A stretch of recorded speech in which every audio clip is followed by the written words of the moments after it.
Monarquia. A monarquia de Roma corresponde ao primeiro período de sua história. Ela se dá após a lenda de Remo e Rômulo, onde Rômulo, após matar Remo, assume o poder. Na monarquia, a sociedade não tinha mobilidade social alguma. Suas camadas sociais eram patrícios.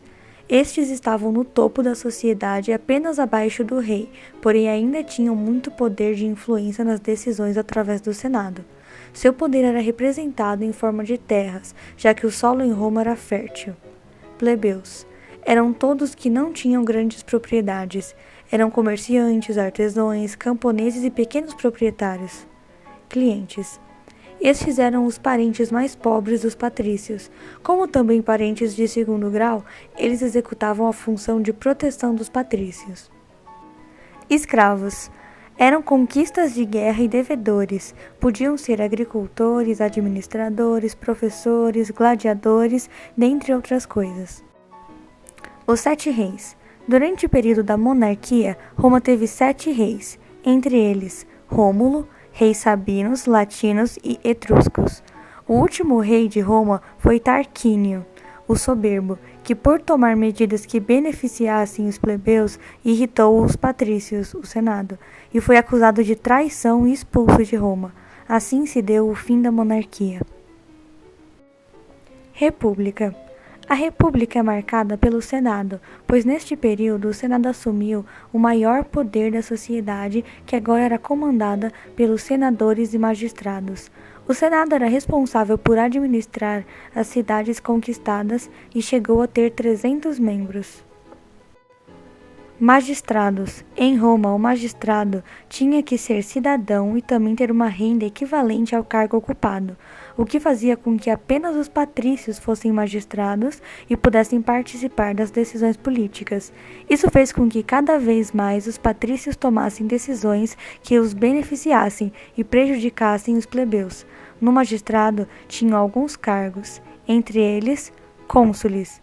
Existiam 2 cônsules que tinham um poder equivalente ao do rei, comandavam os exércitos, convocavam o Senado e presidiam cultos religiosos. Pretores. Exerciam a função jurídica. Censores.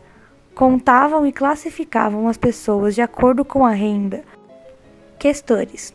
Cuidavam das finanças e cobravam os impostos. Edes. Tinham funções diversas.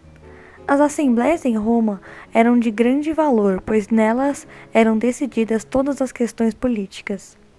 Outro grande acontecimento que marcou a República foram as revoltas entre patrícios e plebeus, onde os plebeus, cansados das medidas que vinham sendo tomadas pelos patrícios, revoltaram-se e conquistaram algumas mudanças. Dentre elas estavam Tribunal da Plebe. Revoltados, os plebeus saíram de Roma como um protesto e retornaram apenas quando foi criado o Tribunal da Plebe, que dava direito aos plebeus de controlar os magistrados e os patrícios. Lei das 12 Tábuas. Agora as leis teriam de ser escritas e fixadas em lugares públicos para serem consultadas. A expansão militar em Roma se deu após as revoltas entre patrícios e plebeus acalmarem-se, onde Roma conquistou toda a Península Itálica e depois partiu para a Grécia, de onde trouxeram os deuses e os costumes e a filosofia. Após este acontecimento, Roma partiu para o mar Mediterrâneo, onde despertaram uma guerra com os nativos, na qual Roma saiu vitoriosa. O primeiro triunvirato. O primeiro triunvirato é formado por César, Crasso e Pompeu. Crasso e Pompeu tiveram muitos feitos militares e eram importantes em Roma. César, que era sobrinho de Mário, tinha grande prestígio popular.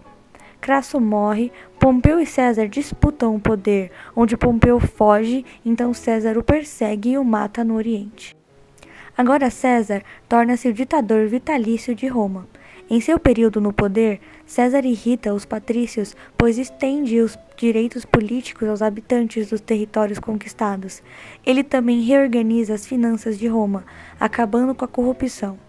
E também redistribui as terras. Essas medidas fazem o Senado voltar-se contra César, onde César é convocado pelo Senado e morto por facadas. Neste momento, César é apunhalado por Brutus, que era um de seus protegidos. Daí vem a frase: até tu, Brutus. Segundo triunvirato. O segundo triunvirato é formado por Marco Antônio, Lépido e Otávio. Otávio era sobrinho de César.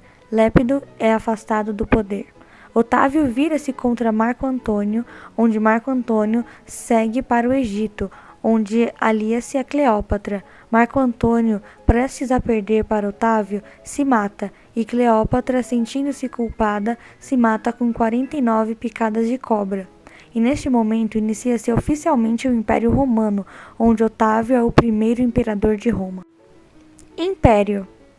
Otávio recebe títulos do governo: príncipes, primeiro cidadão, Augusto, que quer dizer divino, e de imperador supremo. Augustus foi o primeiro imperador de Roma. Acumulava os poderes civil, religioso e militar, onde governou Roma até a sua morte aos 76 anos.